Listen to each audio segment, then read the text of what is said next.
Sir once again wish happy new year sir. Thank you. Thank you sir. Sir ಆ arrangement ಎಲ್ಲ ನೋಡಿ ನಿಮಗೆ ತುಂಬ ಖುಷಿಯಾಗಿರ್ಬೇಕಲ್ವಾ? ಆಗಲೇಬೇಕು, ಯಾಕಂದರೆ ಅದೆಲ್ಲ ಈ ವಿಶ್ವರೂಪ್ ಮಾಡಿರೋ ಮ್ಯಾಜಿಕ್. ಆ್ಯಕ್ಚುಲಿ ಹೇಳಬೇಕಂದ್ರೆ ಇವತ್ತಿನ ನಿಮ್ಮ ಈ ಖುಷಿಗೆ ನಾನೇ ಕಾರಣ. ಅದೆಲ್ಲ ಅರೇಂಜ್ಮೆಂಟ್ ನಾನೇ ಮಾಡಿದ್ದು. ನೀನಾ?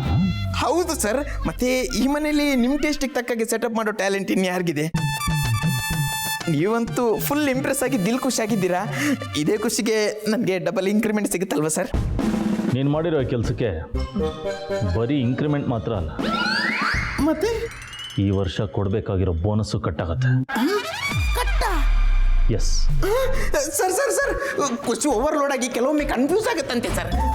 ಸರ್ ಕೋಪ ಇದ್ರೆ 2 ತಟ್ಟು ಬಿಡಿ ಕಟ್ಟಿಗಿಟ್ಟಂದ್ರೆ ಹಾರ್ಟ್ ಪಟ್ ಅನ್ನತ್ತೆ ಸರ್. ಸರ್ ಈ ವರ್ಷ ಮದುವೆಗೆ ಇದೇ ವರ್ಷ 2 ಮಕ್ಕಳು ಮಾಡಿ ರೆಕಾರ್ಡ್ ಕ್ರಿಯೇಟ್ ಮಾಡ್ಬೇಕಂತ ಇದ್ದೆ ಸರ್. ಇಂಥ ಕಷ್ಟ ಜೀವಿ ಮೇಲೆ ಈ ಥರ ಕಠಿಣ ಕ್ರಮ ಯಾಕಂತ ಕೇಳ್ಬಹುದಾ ಸರ್? ನನ್ನ ಪರ್ಮಿಷನ್ ಇಲ್ಲದೆ ಇಷ್ಟೆಲ್ಲ ಅರೇಂಜ್ಮೆಂಟ್ಸ್ ಮಾಡಿದೆಯಲ್ಲ ಅದೇ. ಅಂದರೆ ನೀವು ಪರ್ಮಿಷನ್ ಕೊಟ್ಟಿಲ್ವಾ? ಕೊಟ್ಟಿಲ್ಲ ಸರ್. ಡಬಲ್ ಇನ್ಕ್ರಿಮೆಂಟ್ ಸಿಗುತ್ತೆ ಅಂತ ಆಸೆ ಪಟ್ಟಿದ್ದೆ, ಆದರೆ Leela madam double dose vaccination ಒಟ್ಟಿಗೆ ಕೊಟ್ಬಿಟ್ರು. ತಡ್ಕೊಳಕ್ಕಾಗ್ತಿಲ್ವೇ? ಚುಕ್ಕಿ, ಯು ಸೋ ಲಕ್ಕಿ. ಇವತ್ತಿಂದ ನಿನ್ನ ಅದೃಷ್ಟ ಬದಲಾಯಿತು. ಏಜೆ ಅಂದರೆ ಸಾಮಾನ್ಯದವರಲ್ಲ, ಅವರು ದೊಡ್ಡ ರೆಸ್ಟೋರೆಂಟ್ ಓನರು, ಬೆಸ್ಟ್ ಶೆಫು. ಅವ್ರು ನಿನ್ನ ಕೇಕ್ನ ತಿಂದು ಅಪ್ರಿಷಿಯೇಟ್ ಮಾಡಿದಾರಂದ್ರೆ ಅದು ಸಿಂಪಲ್ ಮ್ಯಾಟ್ರ್ ಅಲ್ಲ, it's a proud moment for you. ಅಷ್ಟೇ ಅಲ್ಲ, ಏಜೆ ನಿಂಗೆ ದೊಡ್ಡ ದೊಡ್ಡ ಆರ್ಡರ್ ಕೊಡಿಸ್ತಾರಂತೆ. ಅವ್ರು ಕೊಟ್ಟ ಮಾತಿಗೆ ತಪ್ಪದವರೇ ಅಲ್ಲ. ಎಂತೆಂಥವ್ರಿಗೂ ಲೈಫ್ ಕಟ್ಕೊಟ್ಟಿದ್ದಾರೆ, ಇನ್ನು ನಿನಗೆ ಕಟ್ಕೊಡಲ್ವಾ? ಟೈಮ್ ವೇಸ್ಟ್ ಮಾಡಬೇಡ ಚುಕ್ಕಿ. ಏಜೆಸ್ಟ್ ಈಸಿಯಾಗಿ ಯಾರನ್ನೂ ಅಪ್ರಿಷಿಯೇಟ್ ಮಾಡಲ್ಲ. ನಿನಗೆ ಅಪ್ರಿಷಿಯೇಟ್ ಮಾಡಿದಾರಂದ್ರೆ ಅವ್ರು ನಿನ್ನ ಕೈ ಪಕ್ಕ ಬಿಡಲ್ಲ, ಅವ್ರು ನಿಂಗೆ ಸಹಾಯ ಮಾಡೇ ಮಾಡ್ತಾರೆ. ಇಷ್ಟೋ ಗೊತ್ತು ಚುಕ್ಕಿ. ಅಕ್ಕ, ನೀನು ಭಾವನ ಹೊಗಳುತ್ತಿದ್ಯಾ? ಅಯ್ಯೋ ಹೌದಾ? ನಾನು ಹಾಗೆಲ್ಲ ಮಾತಾಡ್ಬಿಟ್ನಾ? ಭಾವನ್ ಇಷ್ಟೊಂದು ಹೊಗಳುತ್ತಿದ್ಯಾ? ಗಂಡನ ಮೇಲೆ ಫುಲ್ ಲವ್ವಾ? ಲವ್ ಇದ್ರೂ ತಪ್ಪೇನಿಲ್ಲ ಬಿಡು, ಹಸ್ಬೆಂಡ್ ಅಂದಮೇಲೆ ಅಷ್ಟು ಪ್ರೀತಿ ಇಲ್ಲದೆ ಇರುತ್ತಾ? ಹೋಗೆ, ಒಬ್ರು ಗುಣನ ಅಪ್ರಿಷಿಯೇಟ್ ಮಾಡೋದು ಲವ್ ಅನ್ನಲ್ಲ, ಬಿಗ್ ಹಾರ್ಟ್. ನನಗೆ ಬಿಗ್ ಹಾರ್ಟ್ ಇದೆ ಮೇಡಮ್. ನಿಮ್ಮ ಬಿಗ್ ಹಾರ್ಟಿಂದ ಈ ಸ್ಮಾಲ್ ಹಾರ್ಟಿಗೆ ಹಾರ್ಟ್ ಅಟ್ಯಾಕ್ ಆಗೋಯ್ತು ಮೇಡಮ್. ನಿಮ್ಗೆ ಅಷ್ಟೊಂದು ಸಿಟ್ಟಿದ್ರೆ 2 ಇಟ್ಟು ಹೊಡೆದ್ಬಿಡಿ. ಅಯ್ಯೋ ಹೊಡೆಯೋದು ಬಡಿಯೋದೆಲ್ಲ ಮಹಾ ಪಾಪ. ಯಾಕೆ ಬ್ರೋ ನನ್ನ ಕೈಲಿ ಈ ಥರ ಎಲ್ಲ ಕೆಲಸ ಮಾಡಿಸ್ತಿದ್ದೀರಾ? ನೀವು ಕೊಟ್ಟರು ಪರವಾಗಿಲ್ಲ, ಆದರೆ ಏಜೆ ಸರ್ ಕೊಟ್ರಲ್ಲ, ಅವ್ರು ಕೊಟ್ಟಿದ್ದು ತಡ್ಕೊಳಕ್ಕಾಗ್ತಿಲ್ಲ ಮೇಡಮ್. ಹೌದಾ? ನಮ್ಮ ಚುಕ್ಕಿ ಕೊಟ್ಟಾಗೆ ನಿಮ್ಗೆ ಏನಾದ್ರು ಟಿಪ್ಸ್ ಕೊಟ್ರಾ? ಕೊಡಬೇಕಾಗಿರೋ ಇಂಕ್ರಿಮೆಂಟನ್ನು ಕಟ್ ಮಾಡಿದ್ರು. ಪಾಪ ಯಾಕ ಅವ್ರ ಪರ್ಮಿಷನ್ ಇಲ್ದಿ ಪಾರ್ಟಿನ ಅರೇಂಜ್ಮೆಂಟ್ ಮಾಡಿದಕ್ಕೆ. ಪರ್ಮಿಷನ್ ಸಿಕ್ಕಿದೆ ಅಂತ ಸತ್ಯ ತಲೆ ಮೇಲೆ ಹೊಡೆದಾಗಿ ಸುಳ್ಳು ಹೇಳಿ ನನ್ನನ್ನು ಬಲಿಕ ಬಕ್ರ ಮಾಡಿಬಿಟ್ರಲ್ಲ ಮೇಡಮ್. ಏನು ಮಾಡೋಕ್ಕಾಗತ್ತೆ ಬ್ರೋ? ರುಚಿಯಾಗಿರೋ ಸಾಂಬಾರು ಮಾಡ್ಬೇಕಂದ್ರೆ ಎಷ್ಟೋ ತರಕಾರಿನ ಕೊಟ ಅಂತ ಕಟ್ ಮಾಡಿ ಬಲಿ ಕೊಡ್ಬೇಕಾಗತ್ತಲ್ವಾ? ಚುಕ್ಕಿ ಹೋಗೋಣ. ಬಾಯ್.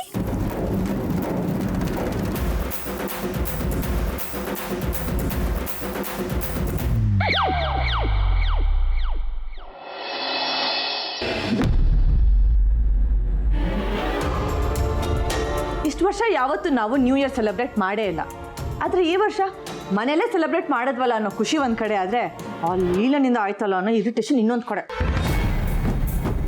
ಅಲ್ಲ ಅಕ್ಕ, ನಿನ್ನೆ ನೀನು ಈ ಮನೇಲೆ ಪಾರ್ಟಿ ಮಾಡೋಣ ಅಂತ ಕೇಳಿದ್ದಕ್ಕೆ ಏಜೆ ನಿನ್ನ ಮೇಲೆ ಹೇಗೆ ರೇಗಾಡ್ಬಿಟ್ರು, ಆದರೆ ಆ ಲೀಲಾಗ ಮಾತ್ರ ಅದು ಹೇಗೆ ಒಪ್ಕೊಂಡ್ಬಿಟ್ರು? ಅವ್ರು ಒಪ್ಕೊಂಡಿರ್ಲಿಲ್ಲ. ಆ ಲೀಲಾ ಗೇಮ್ ಪ್ಲೇ ಮಾಡಿ ಅವ್ರನ್ನ ಒಪ್ಸಿದ್ಲು ಅಂತ ನಿಮಗೆ ಗೊತ್ತಿದೆ ತಾನೆ. ಮೋಸ ಮಾಡಿ ಹೊಸ ವರ್ಷ ಶುರು ಮಾಡಿದ್ದಾಳೆ. ಹೇಗಾದರೂ ಶುರು ಮಾಡಿ, ನಾವೇ ಏಜೆ ಪರ್ಮಿಷನ್ ಇಲ್ಲದೆ ಏನಾದರೂ ಮಾಡಿದ್ರೆ ಸುಮ್ಮನೆ ಇರ್ತಾರ ಏಜೆ? ಹೋಗಿ ನಮ್ಮನ್ನು ಬಿಡು. ಸ್ವಂತ ಮಕ್ಕಳೇ ಏನಾದರೂ ಮಾಡಿದ್ರೆ ಸುಮ್ಮನೆ ಇರೋದಿಲ್ಲ, ಅಂಥದ್ರಲ್ಲಿ ಅವಳು ಮಾತ್ರ ಏನು ಮಾಡೋದಿಲ್ಲ. ಆ ಲೀಲಾ ಅದೇನು ಮೋಡಿ ಮಾಡಿದವಳೋ ಗೊತ್ತಿಲ್ಲ. ಯಾರ ಮಾತು ಕೇಳದೇ ಇರೋ ಏಜೆ ಇವತ್ತು ಅವಳ ಮಾತು ಕೇಳ್ತಿದ್ದಾರೆ. ಮಾತು ಕೇಳೋದಿರಲಿ, ಅಧಿಕಾರನ ಒಂದಾದ್ಮೇಲೆ ಒಂದು ಅವಳ ಕೈಗೆ ಸೇರಿಸ್ತಿದ್ದಾರೆ. ಇದಕ್ಕೇನಂತೀರ? ಹೌದು, ಮೊನ್ನೆ ಏಜೆನ ತವ್ರ ಮನೆಗೆ ಕರ್ಕೊಂಡು ಹೋದ್ಲು, ನಿನ್ನೆ ಪಾರ್ಟಿ ಮಾಡೋದ್ಲು, ಇವತ್ತು ಫಾರಿನ್ ಪ್ರಾಜೆಕ್ಟ್ ಕೂಡ ಸೈನ್ ಮಾಡ್ತಿದ್ದಾಳೆ. ಏಜೆ ಬಿಟ್ರೆ ಆ ಲೀಲನ ಗತಿ ಅನ್ನೋ ರೀತಿ ಆಗ್ಬಿಡತ್ತೆ. ಒಟ್ನಲ್ಲಿ ಎಲ್ಲರ ಕಥೆನೂ ಮುಗೀತು. ನಾವೇನಿದ್ರು ಈ ಮನೆಯಲ್ಲಿ ಆಟಕ್ಕುಂಟು ಲೆಕ್ಕಕ್ಕಿಲ್ಲ. ಅಜ್ಜಿ ಮಾತ್ಗೂ ಹೇಳ್ತಿದ್ರು ಆ ಲೀಲಾ ನಮ್ಗಿಂತ ವಯಸ್ಸಲ್ಲಿ ಚಿಕ್ಕವಳಾದ್ರೂ ನಮ್ಗಿಂತ ಟಾಪ್ ಪೊಸಿಷನ್ನಲ್ಲಿ ಇದ್ದಾಳೆ ಅಂತ. ಆದ್ರೆ ಅದನ್ನ ನಾವು ಯಾರೂ ಸೀರಿಯಸ್ ಆಗಿ ತಗೊಳ್ಳೇ ಇಲ್ಲ. ಬಟ್ ಅದೀಗ ನಿಜ ಆಗ್ತಿದೆ, ಅವಳು ನಮ್ಮೆಲ್ರಿಗಿಂತ ಟಾಪಲ್ಲಿ ಇದ್ದಾಳೆ. ಒಟ್ನಲ್ಲಿ ಕಿಶೋರ್ ಪವನ್ ನೋಡಿದ್ರೆ ಪಾಪ ಅನ್ಸತ್ತೆ. ನಾವೇನೋ ಇಲ್ಲಿ ಇಯರ್ ಎಂಡ್ ಪಾರ್ಟಿ ರಿಲ್ಯಾಕ್ಸೇಷನು ಅಂತ ಆರಾಮಾಗಿದ್ದೀವಿ. ಆದರೆ ಪಾಪ ಅವರು 24 hours ಕಷ್ಟಪಡ್ತಾರೆ, ಅದಕ್ಕೇನು ಬೆಲೆನೇ ಇಲ್ಲ. ಅಲ್ಲಿ ಬಿಡು, ಇಲ್ಲಿ ದುರ್ಗಾಕಂಗೆ ಬೆಲೆ ಇಲ್ಲ. ಸುಮ್ಮನೆ ಕೂಗಾಡೋದ್ರಿಂದ ಏನು ಪ್ರಯೋಜನ ಇಲ್ಲ ಅಕ್ಕ. ನೀವೇ ಯೋಚನೆ ಮಾಡಿ ಈ ಮನೇಲಿ ಏನೇನು ನಡೀತಿದೆ ಅಂತ, ನಿಮ್ಮ ಕೈಯಿಂದ ಯಾವ್ಯಾವ ಅಧಿಕಾರ ಕೈ ತಪ್ಪು ಹೋಗ್ತಿದೆ ಅಂತ ಆಗ ನಿಮಗೆ ಗೊತ್ತಾಗತ್ತೆ. ಲಕ್ಷ್ಮಿ ಅಕ್ಕ, ಇಷ್ಟು ದಿನ ನಮ್ಮ ದುರ್ಗಾ ಅಕ್ಕನೇ ಟಾಪು ಅಂತ ಅವ್ರ ಹಿಂದೆ ನಾನು ನೀನು ಸುತ್ತಾ ಇದ್ವಿ. ಈಗ ಅವರು ನಮ್ಮ ಜೊತೆ ಸೇರಿಕೊಂಡು ಲೀಲಾ ಹಿಂದೆ ಲೀಲಾರ್ತೆ ಅಂತ ಸುತ್ತಬೇಕಾಗತ್ತೆ. ಹೌದು, ಇಷ್ಟು ದಿನ ನೀವು ಅವಳನ್ನ ಅತ್ತೆ ಅಂತ ಒಪ್ಕೊಳ್ಳಿಲ್ಲ. ಆದರೆ ಇನ್ಮುಂದೆ ಆ ಲೀಲಾ ಮಹಾರಾಣಿನ ಅತ್ತೆ ಅಂತ ಒಪ್ಕೊಳ್ಳೋ ಟೈಮ್ ಹತ್ರ ಬರ್ತಿದೆ.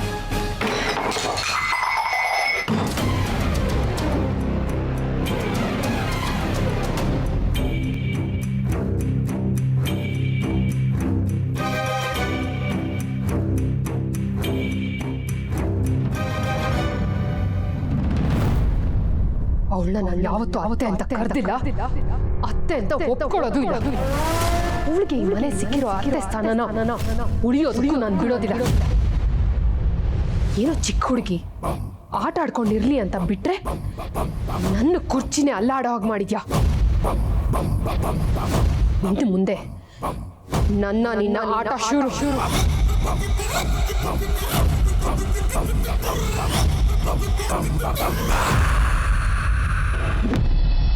ಅಪ್ಪ, ಲಾಯರ್ ಫೋನ್ ಮಾಡಿದ್ರು, ಬರ್ತಿದಾರಂತೆ. ಗುಡ್. ನಮ್ಮ ಕಡೆಯಿಂದ ಎಲ್ಲ ರೆಡಿ ಇದೆ ಅಪ್ಪ. ಲಾನ್ ಅಂದರೆ ಲಾನಲ್ಲಿ, ಇಲ್ಲ ಅಂದರೆ ಮನೇಲೆ ಮೀಟಿಂಗ್ ಅರೇಂಜ್ ಮಾಡ್ತೀವಿ. ಫೈನಲಿ ಇದು ನನ್ನ ಅಂತರದ್ದು ಡ್ರೀಮ್ ಪ್ರಾಜೆಕ್ಟು. ಪ್ರಾಜೆಕ್ಟ್ ಬಗ್ಗೆ ಅಂತರ 100 ಕನಸುಗಳನ್ನ ಕಂಡಿದ್ಲು. ನಮ್ಮ ದೇಶದ ಪ್ರಾಡಕ್ಟು ಹೊರ ದೇಶದ ಮಾರ್ಕೆಟ್ ರೀಚ್ ಆಗಬೇಕು, ಒಳ್ಳೆ ಹೆಸರು ಮಾಡಬೇಕು, ನಮ್ಮ ದೇಶದ ಕೆಪಾಸಿಟಿ ಏನು ಅಂತ ಇಡೀ ಜಗತ್ತಿಗೆ ತೋರಿಸ್ಬೇಕು ಅಂತ ಯಾವಾಗಲೂ ಹೇಳ್ತಾ ಇದ್ಲು. ಬಟ್ ನಾವು ಅಪ್ಪ, ಪ್ಲೀಸ್ ಫೀಲ್ ಆಗಬೇಡಿ. ನಮ್ಮೆಲ್ಲರ ಖುಷಿ ನಿಮ್ಮ ಖುಷಿಲಿದೆ.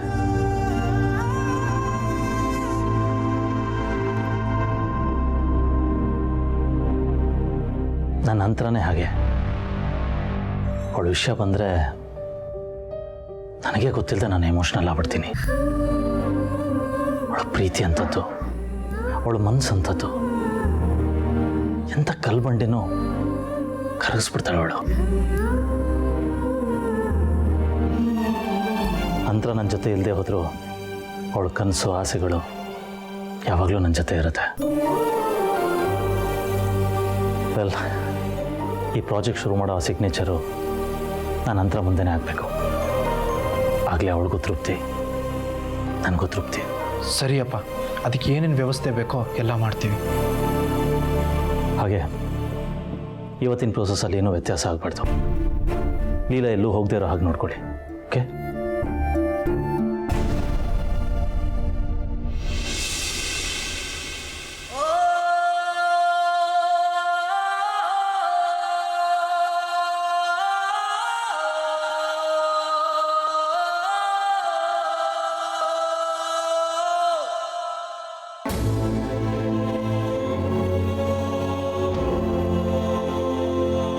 ಪ್ರೇಮ್, ಏನು ಹಾಗೆ ನೋಡ್ತಿದ್ಯಾ? ಅಪ್ಪ ಎಲ್ಲ ವಿಷಯದಲ್ಲೂ ಹುಲಿ, ಆದರೆ ಅಂತರಾಮನ ವಿಷಯದಲ್ಲಿ ಪುಟ್ಟು ಪಾಪು. ಹೌದು ಪ್ರೇಮ್, ಸೈಲೆಂಟ್ ಆಗಿರೋರು ಎಲ್ರಿಗಿಂತ ಜಾಸ್ತಿ ಎಮೋಷ್ನಲ್ ಆಗಿರ್ತಾರೆ. ಇವತ್ತು ಏನೇ ಆದರೂ ಸರಿ, ಅಪ್ಪನ ಆಸೆ ಈಡೇರಿಸೋಣ. ಏನು ತೊಂದರೆ ಆಗದಿರೋ ಹಾಗೆ ನೋಡ್ಕೊಳ್ಳೋಣ. ಕಮಾನ್.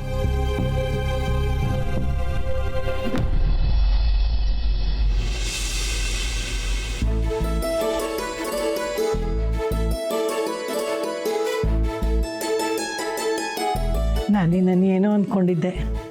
ಛಲಗಾರ್ತಿ ನೀನು, ಅಂದ್ಕೊಂಡಿದ್ದು ಸಾಧಿಸ್ಬಿಟ್ಟೆ. ನಾನು ನಿನಗೆ ಎಲ್ಲಿ ಅನ್ಯಾಯ ಆಗುತ್ತೋ ಅಂತ ಹೆದರಿದ್ದೆ. ಆದರೆ ನಿಧಾನವಾಗಾದರೂ ಈ ಮನೇಲಿ ನಿನಗೆ ಸಿಗಬೇಕಾದ ಸ್ಥಾನ ಸಿಗ್ತಾ ಇದೆ. ನನಗದೇ ಸಂತೋಷಮ್ಮ. ಇವತ್ತಿಂದ ನಿನ್ನ ಹೆಸರಿನ ಪಕ್ಕ ರಾಮ್ ಹೆಸರು ಸೇರ್ತಿದೆ ಅಂತಂದಮೇಲೆ ನಿನಗೆ ಅಧಿಕೃತವಾಗಿ ಅವನ ಹೆಂಡತಿ ಸ್ಥಾನ ಸಿಕ್ಕಿದೆ ಅಂತಾಯಿತು.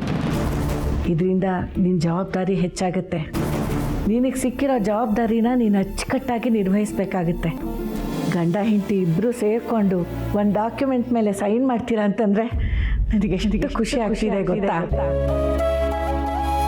ರಾಮ್ ಏನೇ ಹೇಳ್ಬೋದು, ಎಷ್ಟೇ ಕೋಪ ಮಾಡ್ಕೋಬಹುದು, ಆದರೆ ನಿನ್ನನ್ನು ಅವನು ನನ್ನ ಹೆಂಡತಿ ಅಲ್ಲ ಅಂತ ಹೇಳಕ್ಕೆ ಸಾಧ್ಯನೇ ಇಲ್ಲ.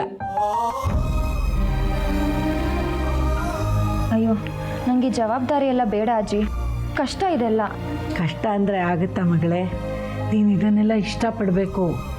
ರಾಮ್ ಹೆಸರು ಜೊತೆ ನಿನ್ನ ಹೆಸರು ಸೇರ್ತಿದೆ ಅಂತಂದಮೇಲೆ ಅವನ ಕೀರ್ತಿನ ನೀ ಇನ್ನೂ ಜಾಸ್ತಿ ಮಾಡಬೇಕು. ರಾಮ್ ನೀನು ಅಂದ್ಕೊಂಡಾಗ ಅಲ್ಲಮ್ಮ, ಈಗ ನೀನು ನೋಡ್ತಿರೋದು ಅವನ ಅಸಲಿ ಮುಖ ಅಲ್ಲ. ಅವನು ಇದ್ದಿದ್ದೇ ಬೇರೆ ಥರ. ಅವನು ಕಳ್ಕೊಂಡಿರೋ ಪ್ರೀತಿ ಪ್ರೇಮ ಎಲ್ಲ ಮತ್ತೆ ಅವನಿಗೆ ಸಿಕ್ಕಿದ್ರೆ ಅವನ ನಿಜವಾದ ಮುಖ ಏನು ಅಂತ ಎಲ್ರಿಗೂ ಗೊತ್ತಾಗುತ್ತೆ. ಹೌದೌದು, ಗೊತ್ತಾಗುತ್ತೆ. ಇಷ್ಟರಲ್ಲಿ ಅವ್ರ ನಿಜವಾದ ಮುಖ ಏನು ಅಂತ ಎಲ್ರಿಗೂ ಗೊತ್ತಾಗುತ್ತೆ.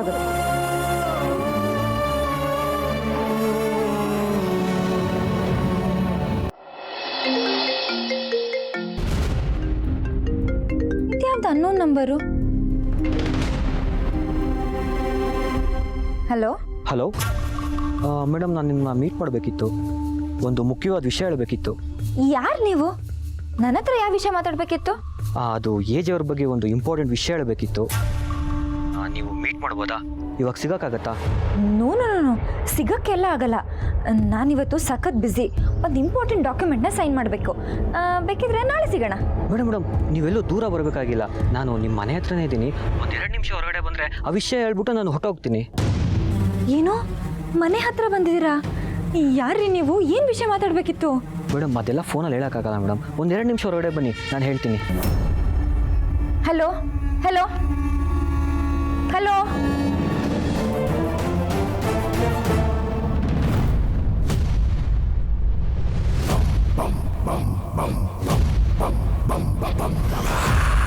ಯಾರಿರ್ಬೋದು ಇವರು?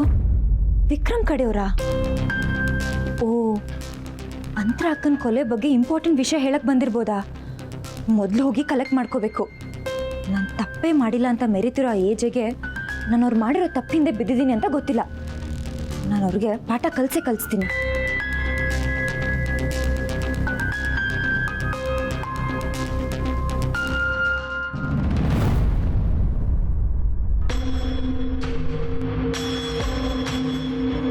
ಮೇಡಮ್, ಹೊರಗಡೆ ಬರೋಕ್ಕೆ ಹೇಳಿದ್ದೀನಿ. ಕುರಿಗೆ ಸಾಯ್ತೀನಿ ಅಂತ ಗೊತ್ತಿಲ್ಲದೆ ಹುಲಿ ಬೋನೊಳಗೆ ಬರ್ತಾ ಇದೆ.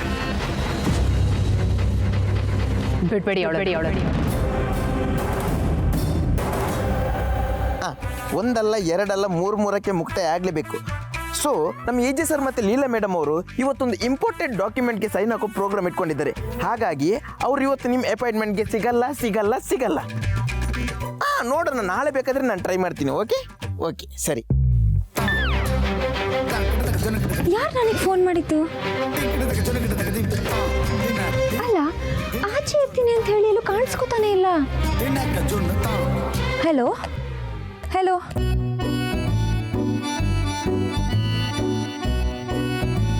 ಫೋನ್ ಬೇರೆ ಸ್ವಿಚ್ ಆಫ್ ಬರ್ತಾ ಇದೆ.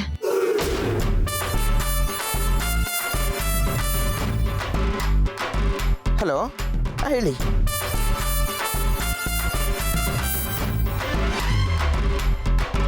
ಈ ಲೀಲಾ ಮೇಡಮ್ ಮೇಲೆ ಒಂದು ಕಣ್ಣು ಇಡ್ಬೇಕು. ಇವ್ರು ಏನಾದ್ರೂ ಮಿಸ್ ಆದ್ರೆ ಎ ಜೆ ಸರ್ ನಮ್ಮ ಮೇಲೆ ಮಿಸ್ ಅಂತಾರೆ. ಏನಾದ್ರೂ ಇರ್ಬೋದಾ?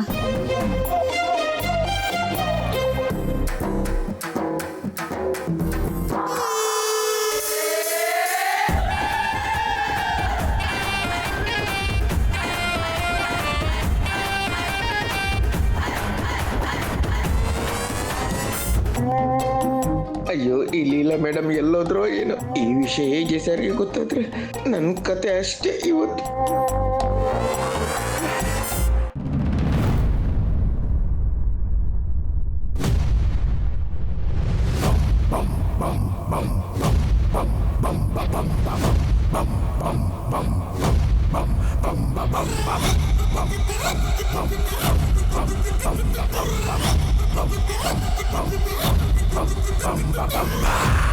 ಲೀಲಾ, ಇವತ್ತು ನಿನಗೆ ಈ ದುರ್ಗಾ ಏನು ಅಂತ ಗೊತ್ತಾಗುತ್ತೆ. ಇಲ್ಲ ಇಲ್ಲ ಇಲ್ಲ, ಗೊತ್ತಾಗದೇ ಇರೋ ಹಾಗೆ ಬುದ್ಧಿ ಕಲಿಸ್ತೀನಿ. ಪಾಪ, ಪ್ರಜ್ಞೆ ಇದ್ರೆ ತಾನೇ ನಿನಗೆ ನಾನು ಯಾರು ಅಂತ ಗೊತ್ತಾಗಕ್ಕೆ. ಮೇಡಮ್ ಮೇಡಮ್ ಲೀಲಾ ಮೇಡಮ್, ಅಯ್ಯೋ ಈ ಲೀಲಾ ಮೇಡಮ್ ನೋಡಿದ್ರೆ ಸೈಕಲ್ ಗ್ಯಾಪಲ್ಲಿ ಎಸ್ಕೇಪ್ ಆಗ್ತಾರೆ. ಏಜಿ ಸರ್ ನಮ್ಮನ್ನು ಕೊಂಡು ರುಬ್ತಾರೆ. ಎಲ್ಲೋದ್ರು? Left right, left right, always be right.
ಅಲ್ಲಿ ಯಾರೋ ಹೋದಂಗಾಯ್ತಲ್ಲ, ಸರ್ಕಂತ ಪಾಸ್ ಆಗೋದ್ರು. ಯಾರಾಗಿರ್ಬೋದು? ಲೀಲಾ ಮೇಡಮ್ ಏನಾದ್ರೂ ಆಗಿರ್ಬೋದಾ? Leela madam madam madam madam